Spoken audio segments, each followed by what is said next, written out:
Hello and welcome back to this playthrough of the Rise and Fall of the Comanche Empire scenario for Comancheria, where we are desperately trying to get ourselves out of development deck 1. Okay, so what we are going to start with, we're going to start by doing something I should have done last turn, which is to unspool all of my finished bands, something I consistently, as you know, forget to do. But we're going to, well, we're skipping over the war column phase because there are no war columns on the board. And so we're going to do take actions. So we return all of those to unfinished and we line them all up behind our Paraibo. And then we are going to take our first action. So we're going to grab this guy. We're going to grab a pair of horses with him. Captives, food, captives. So we're going to grab all of that.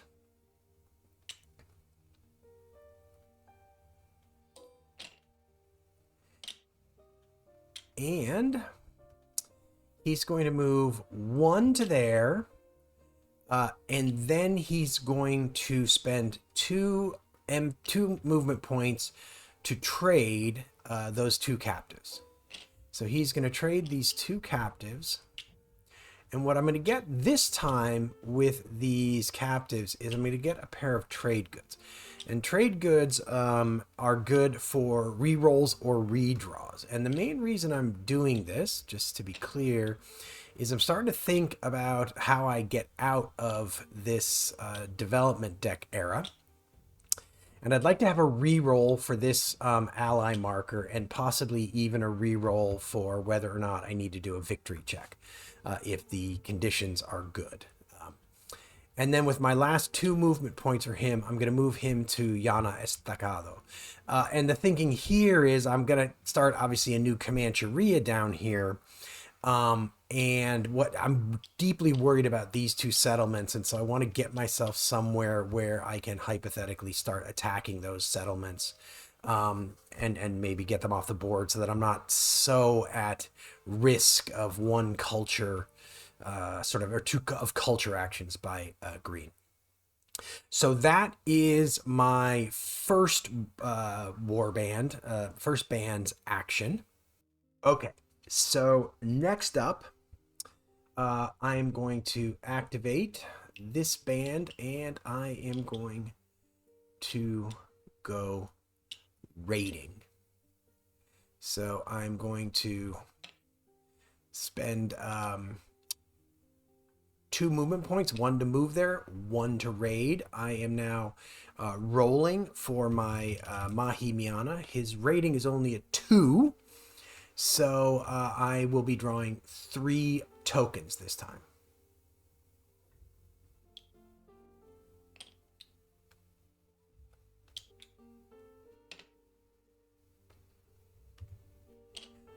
Well, 1 success anyway. So we place that success there. And we take a ravaged counter. And with that, with that 1 success, I will be grabbing some horses.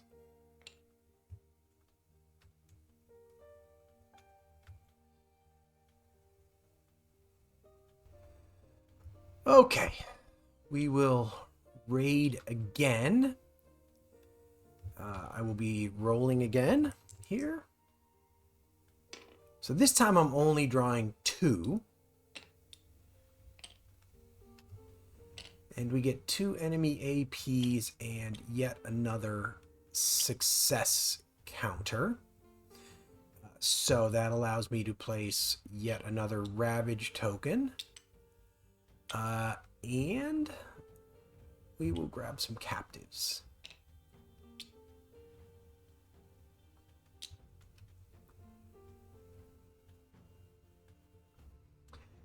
And we will then spend our last MP and raid one more time. So rolling for my Mahimiano. So we're only drawing 2. So we will draw 2 and we'll get 2 success. That's a very good. It's very, very, very good. So we get to place another Ravage counter. And I think I'll take a captive and a horse. They're rebuilding some of my horse stocks. And then I will, with my last movement point, I will move him back. And then what I'm going to do is I'm going to finish this band, which allows me to get... Oh, wait. 1 second.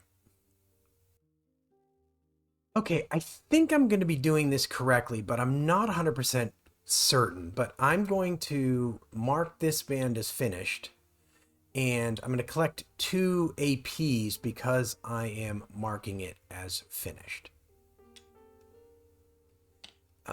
Because it's got 2 spaces to the left of it. And then I'm just simply not going to activate that 3-4 band. Again, that I want to leave that one as my hedge against potential war bands. Okay, so now I have to roll to determine what happens with this operations token.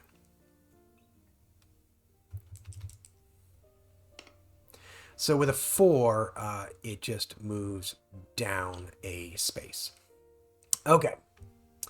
So that is the end of that operations execution phase. So now, no worry about stacking rules. So this Rancheria has 3 finished bands. So we're going to roll and see if that triggers. Yes, that is going to trigger a free action. 1 free instruction. Okay, so we're going to roll to figure out who's going to execute that free instruction. So that is going to be the West. And this is going to flip. That, however, is not a bad thing. I'm going to be honest with you. And so they're going to execute this. And the net result of that is going to be that they are going to roll to see if they remove a ravaged counter. So they actually do end up removing a ravaged counter. I may have to spend trade goods to prevent them from removing all of them. That's a possible thing that I might have to do, because if I don't, I need that stat to go away in order to control Upper Arkansas. Actually, I guess I don't. That's in Llano Estacado. Okay, I don't have to worry about that as much. I'd still like it to happen, though. Okay, so having done that, then we are going to draw, and we draw success tokens, so that goes back in. So now they have, whoever this is going to have 8 to spend, plus they've got 1 on the counter. So let's see who is going to be moving. So it's going to be the North. And they are going to flip that. All right.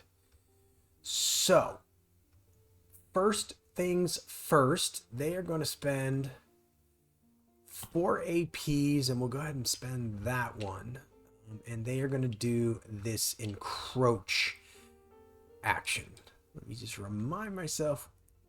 They don't have any ravage counters, so determine which territory. And then we place a tribe in that space, in that area. So it's going to be territory 6. So we will place a tribe. Wow, I guess right there in the Rio Grande. And then they have a war 6, but they're not going to be able to do that because they simply do not have enough APs to do that. Might want to think about getting, I don't know if I'm going to be able to get, I'd really rather that war band didn't show up, so I'm thinking, is there a way I can get I could get a like a ravage counter on. Oh, I've got this, so that's actually not bad. Okay. Anyway, so that is the end of that. So now we go back war column phase. There's no war column, and I think now I'm going to do planning in order to try to solidify some of these gains that we've got. Okay, so planning. Each Mahimiana with 1+ success in his medicine track gets medicine +1. So he gets +1. Then I go through this process. Transfer 1 to the Pribo. So I transfer 1 to the Pribo. And then he gets a +1. And then this goes over here.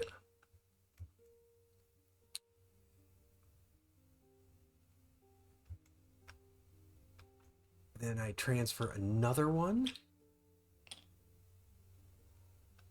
And then this one, I don't know if it can go anywhere. Hang on a second, I gotta look something up. Okay, so it says I transfer him to the operations space with the fewest success. I'm gonna be doing pass, but it doesn't say it has to be after the operations token. So I guess I gotta start putting them up there is what I have to do in that case. So that transfers, and he can't go up any further. That one goes there. And then that transfers. Okay. Oh, actually, sorry, I blew that. So I shouldn't have been increasing him. He should have been here, but now I would actually like move him, and I would move these to there. So I shouldn't have been moving the Paraibo's medicine as I was placing the tokens. It actually comes here, and so I've now moved him up to the maximum. Now, each in-play Rancheria's Paraibo may either conduct one headman action or attempt to take more than one headman action. Okay. So, I think this particular Paraibo is going to simply take one headman action.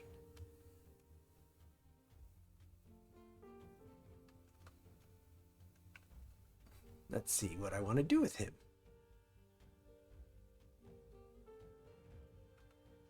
And I think I will spend an AP. And I'm going to grab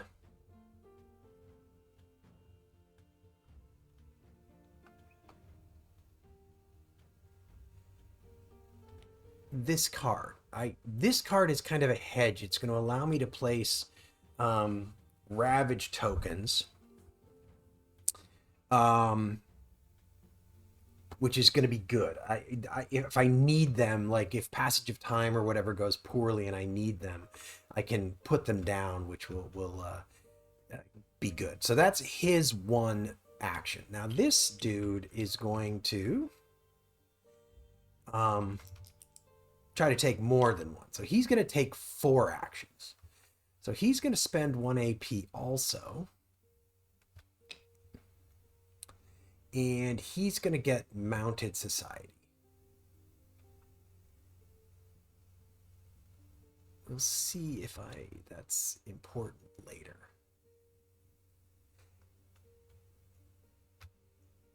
Interesting. Okay. Actually, trying to decide if I want to leave this in order to move Passage of Time down here, which would give me a chance to get a victory check when I do Passage of Time next, which is hopefully going to be very soon. So I think actually I am not going to purchase that card. I think I'll live without that. And instead, I am going to I've got 3 left. I'm going to spend 3 to get 3 APs.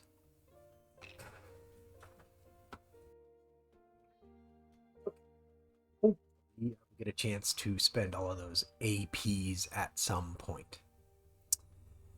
Okay, so I've done all of my headman actions.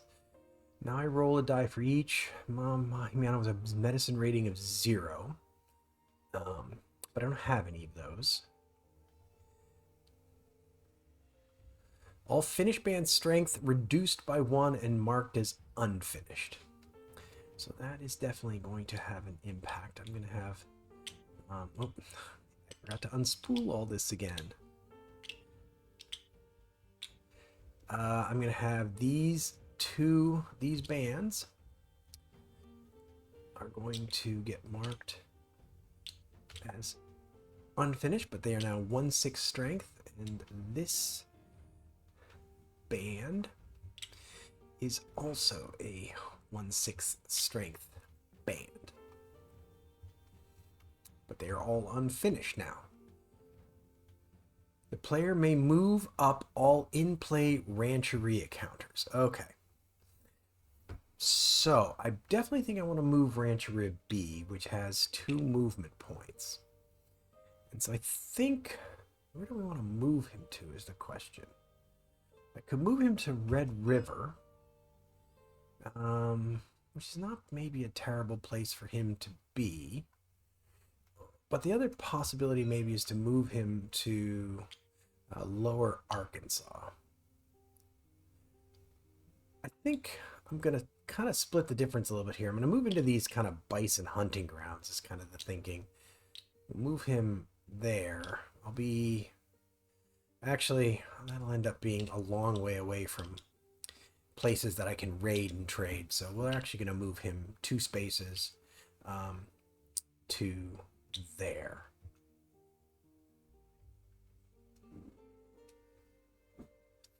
Don't have any real basis for knowing how to position my rancherias. I'm going to leave this rancheria where it is. I like where it is in case I need to continue attacking that may not enter enemy spaces. Okay. So actually, I could not have actually moved here because I can't enter an enemy space when that constitutes an enemy space. So I actually couldn't have gone here. So this is actually probably a good place to end up. Okay.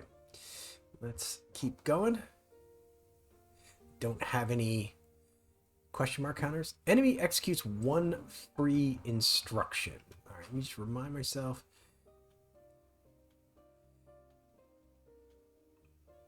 Okay, so basically I roll to find out who's going. So the north will be going 2, 3, 4, 5. This is going to flip. And free instruction. They're going to get to execute this war counter. Well, you know what? Let me look at this.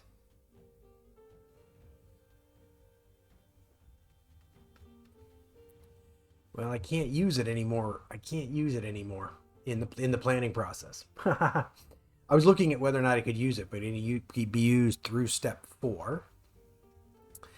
Unfortunately, I am not at step 4.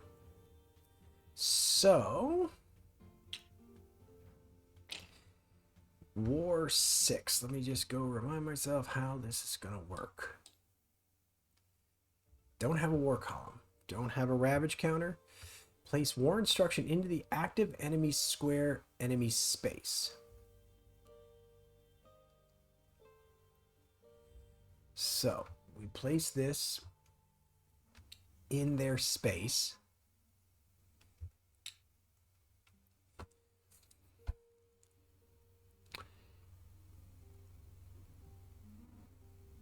Along with a strength counter equal to... So they get that 6 minus 1 counter.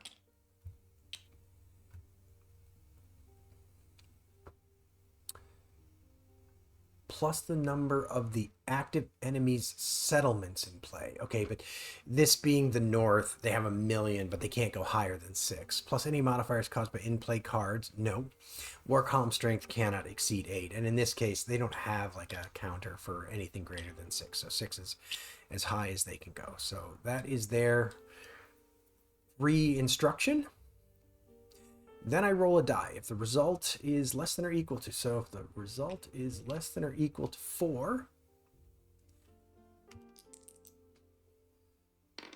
it's a 5. So it moves to there. Which means I should say that this counter actually goes into the draw cup.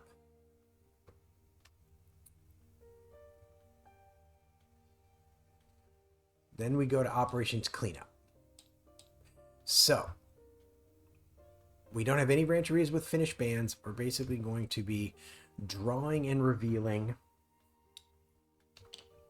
So that is a success token. So that is good. That means that they don't get a free instruction. But they do have 4 APs available. So we are going to... Oh, no, sorry. So I drew that so they don't get any extra, but now I have to roll. Find out who's moving, and 6 and 2.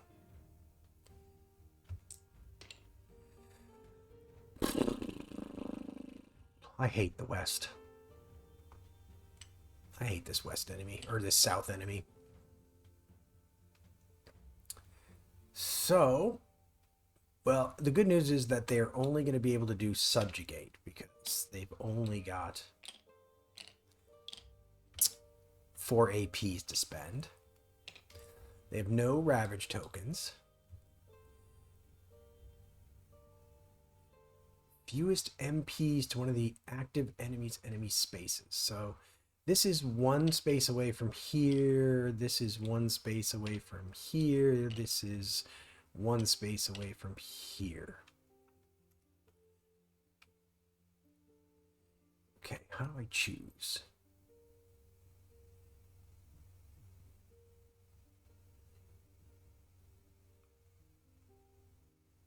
Lowest value space.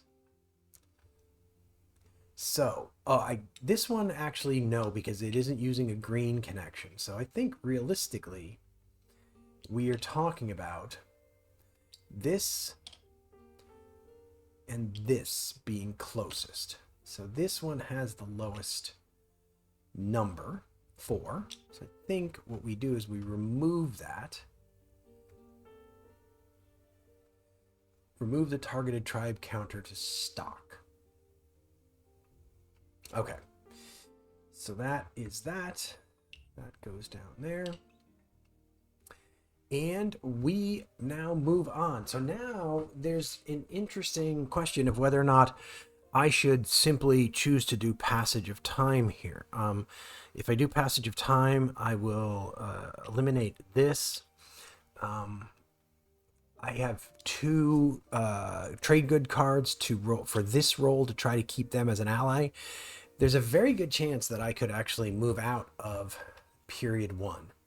So I think that is precisely what I'm going to do after I look something up. Okay. The thing I looked up, just so you know, was I was trying to find out if there are any restrictions on when you can play cards from hand. And the short answer to that is there is limitations. Those limitations being you can do it anytime except during passage of time.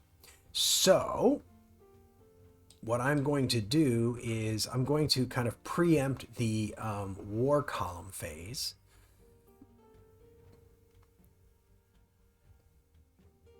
And I'm going to place 1 ravage counter on each of 2 tribes. So we're going to play that card. And I'm going to grab 2 ravaged counters. And I'm going to place those ravaged counters here. Oops, not there. I'm going to place them here in an attempt to burn those 2 settlements during the passage of time. So now we have to do the war column phase. So first things first, we determine which war columns move. So the north is going to move 1 space. So that guy is going to move 1 space. And then, let's see, let me just make sure I get this right. So if the roll is less than the war column strength, I reduce it by 1. So 3 does end up reducing it by 1.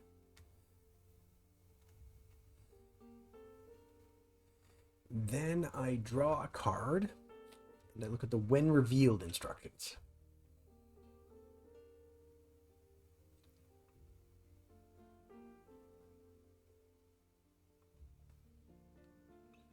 Highest strength war column within 2 non-dash spaces of and not in the same place as a rancheria.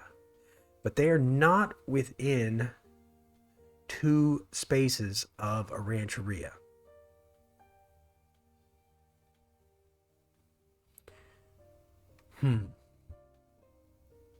Because he is 1, 2, 3 spaces from here and 1, 2, 3 spaces from that rancheria. So I'm going to assume, therefore, that no war column meets those criteria. So I don't do anything, which hopefully I am right about that. Okay, one thing I was just looking up is whether or not this warband in any way affected my ability to control Upper Arkansas, but it doesn't. It's only tribes and settlements, and even if it wasn't, the presence of that ally marker trumps the idea of that being an enemy space. So I am safe on that count. So that will end the war column phase. So now I'm going to do a passage of time.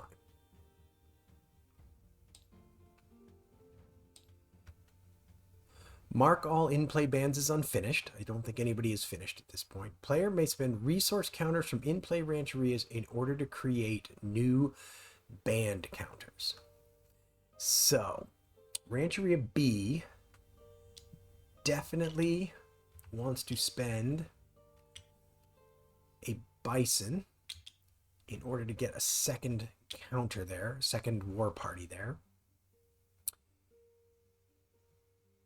Now I can spend resource counters from any in-play bands in order to increase the strength of the band counters. So, unfortunately, I think this guy only has... Yeah, this guy only has food. And much as I don't entirely want a 3-4 band out here, because they don't have a lot of movement capabilities, I'm gonna spend that food token in order to turn him into a 3-4 band.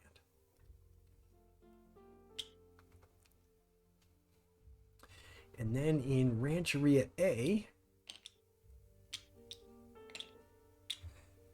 I'm going to spend a food token. Actually, Rancheria A is going to also spend... Basically, they're going to spend 4 food to, if I can, 2, 3, I can, to actually get 3 more bands in here. So they'll have 3 2-5 bands and that 3-4 bands. So spent 1 of the food population points to get a new band, and then spent 3 of them to increase all of the 1-6 bands to 2-5 bands. Hopefully that made sense. And technically, maybe I might have had to spend a captive to do that, or both captives to do that. I don't... Actually, I should maybe look and see if I can figure that out. Like, I don't know if you can make change for that, you know what I mean? And use it kind of across step 2 and 3. It's like I spent 1 population point from a food in step 2, and I saved 1 for step 3. So it turns out you cannot make change. So that's fine though. What I will do instead is I'll keep this food and I'll spend these 2 captives. So one of the captives will be spent to create the band, and then one of them will be spent later to increase the size of it. I was able to do it. I just didn't know if I kept the food counter or the captives counter. But the good news is, so I now know that. So that's good. Okay. Now I can place 1 new rancheria into a space. So we are creating Rancheria C now, here.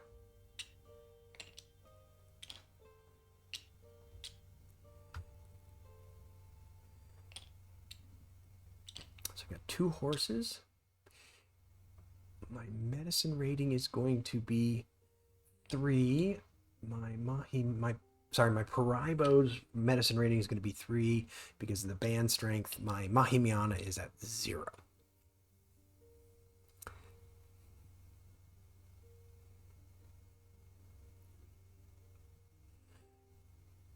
Okay.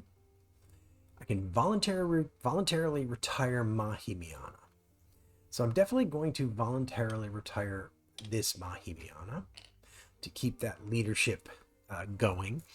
No sense retiring here and no sense retiring here. So now I believe that I am rolling Headman death check. Okay. So let us start by checking. 1 second.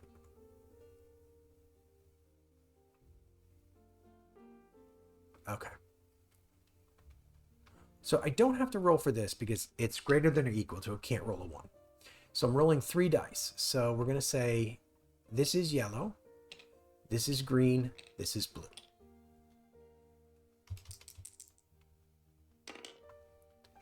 Okay. So this medicine less than or equal to, correct? Yes. So this this guy dies. He survives and he survives. So he becomes, I believe,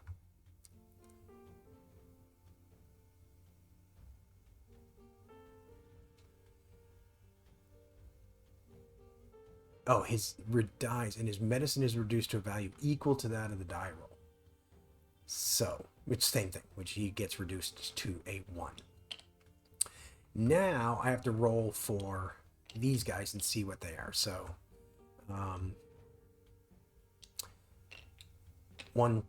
yellow is top, green is bottom. So he is a 3 and he is a 1. Okay, so I have them back. Each tribe settlement, return all success counters from the out of play box. So basically all of these success counters, they gotta go back into the cup. Go back to the cup. I need you all back in the cup. Okay, they all go back in the cup. Resource counters, but I don't have any there. Each tribe settlement with +1 ravaged is removed. So this is removed, this is removed, and this is removed. So I did that turn anyway with some help from a card. I did a pretty good job of actually like beating back my opposition. Now, roll a die for each peace and ally counter in a map space. If the die roll is greater than the AP cost, return the counter to the topmost empty space of its column. Okay. So this is where I'm rolling for this. So I need to roll a 4, a 5, or a 6. You're right, because I need to roll a 4, a 5, or a 6, because that would be greater than that 3.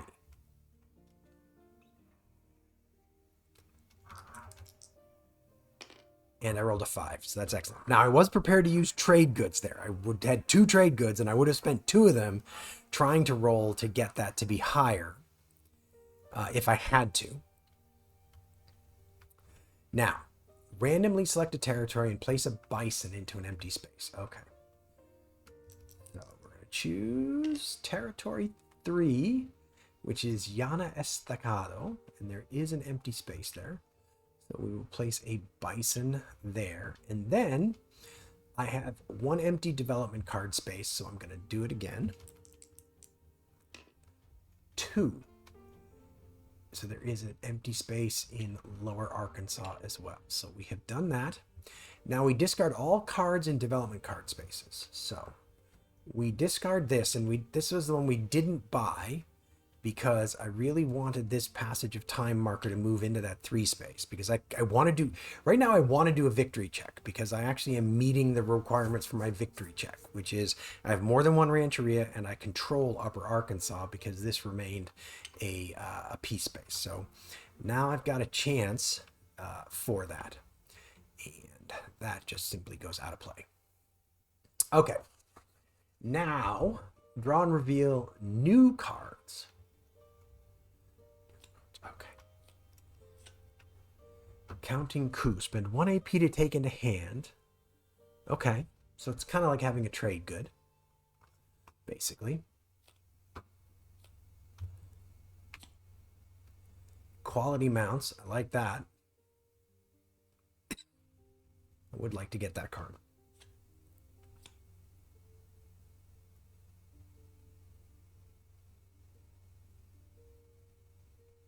Interesting.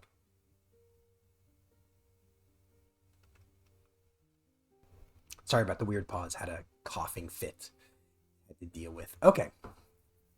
So not bad. I was kind of hoping that I didn't get the one that made me return all the cards, so that's good. So that has now done that step. Now, place operations on the start space.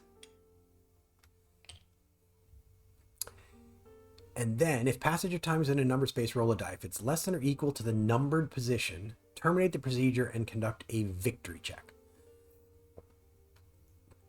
So, if I roll a 1, 2, or a 3, then I'm going to do a victory check. And I rolled a 2. So now we are doing a victory check. So we go down here. If victory check objective on the in-play is not fulfilled, I lose the game. I don't, but I have fulfilled it. I continue to step 2. So I remove the current history card.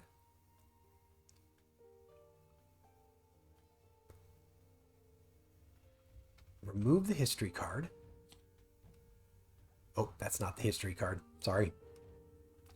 Then I remove all of the development cards remaining in the development cards deck. So those remain on the board, but those all go up there. Place the next history card into play and resolve the when revealed effect. So this is the next history card.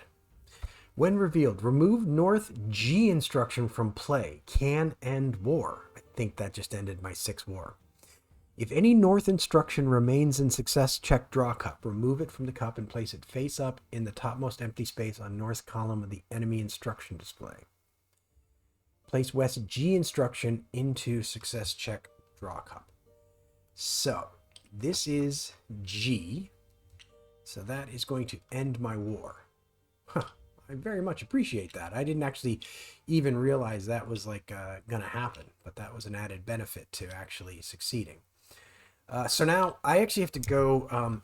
There is going to be a token in here. I'm going to pause while I dig it out, and then and then this will go back in. Sorry, I realized there isn't actually a token there. The extra token is actually on the map. So this one simply goes in to that cup, and so that token is now in that cup. Okay. Shuffle cards 22 to 42 to form the new development card deck. So that's these guys. Those are all shuffled. Then flip this card over. So while in play, enemy recover instructions succeed only on a 1 to 3. Okay. Okay. I have to control 2 territories and have a rancheria in a 3rd territory. And the South is more likely to activate now than they were before. So I'm glad I took care of the South down there. That's actually was a good thing. Okay. Place the passage of time on the start space. Place the passage of time on the start space. And now I go to operations cleanup. So stacking limits not a problem. Nobody has finished bans. So drawing and revealing a success a token. Well, what I meant is drawing a token. Drawing a success token was, however, a very good thing to do. So return it because it was that. I have no available enemy APs and I have no available enemy AP tokens. So what that means is that that is the end of the passage of time. And that seems like a perfect place to cut the video. So have succeeded in my main aim with this playthrough, which is I've actually made it out of development phase 1. I'm into development phase 2, which is where we will start next turn. Thank you very much for joining me for this. I hope that you're enjoying this playthrough. I hope you're enjoying the Comancheria series I've been doing. If you are, it would be great if you could leave a like on the video, leave comments. The comments helping me with the rules are super helpful, as are any comments in general. And if you're enjoying what we do here on the channel, it would be great if you could subscribe and hit the notification bell. All of those things really help the channel get found and help with the YouTube algorithm. But with that, we will say goodbye and we will see you next time on Agility Snips Gaming Table.